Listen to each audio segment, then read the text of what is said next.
ത്തിലേക്ക് പറഞ്ഞു വിടുന്നുണ്ട്. So that Nymeria will be safe from Lannisters. അത് കഴിഞ്ഞ് വർഷങ്ങളോളം അവർ തമ്മിൽ കണ്ടുമുട്ടിയിട്ടില്ല. ഈ ഒരു ടൈം ഗ്യാപ്പിൽ നമേരിയ വുഡ്സിൽ ഒരു വൂൾഫ് പാക്കിനെ തന്നെ ക്രിയേറ്റ് ചെയ്തിട്ടുണ്ടായിരുന്നു. അവിടെ ആ ഒരു പാക്കുമായിട്ട് അവരുടേതായ ഒരു വൈൽഡ് ലൈഫ് ലീഡ് ചെയ്യുമ്പോഴാണ് ആര്യയായിട്ടുള്ള റീയൂണിയൻ. അതുപോലെ ഈ ഒരു ടൈം ഗ്യാപ്പിൽ ആര്യൻ കുറേ സിറ്റുവേഷൻസിലൂടെ കടന്നു പോയിട്ടുണ്ട്. കുറേ ചേഞ്ചസ് ആര്യയ്ക്കും നമേരിയയ്ക്കും വന്നിട്ടുണ്ട്.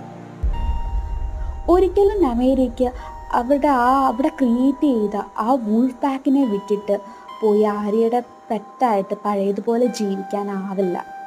അതുകൊണ്ടാണ് ആ ഒരു റീയൂണിയന് ശേഷം നമേരിയ തിരിച്ചു പോകുമ്പോൾ ആര്യയ്ക്ക് ഹാർട്ട് ബ്രോക്കൺ ആകുന്നുണ്ടെങ്കിലും അതിന് ശേഷം പിന്നീട് ആര്യ പറയുന്നത്, നോ, ദാറ്റ്സ് നോട്ട് യു.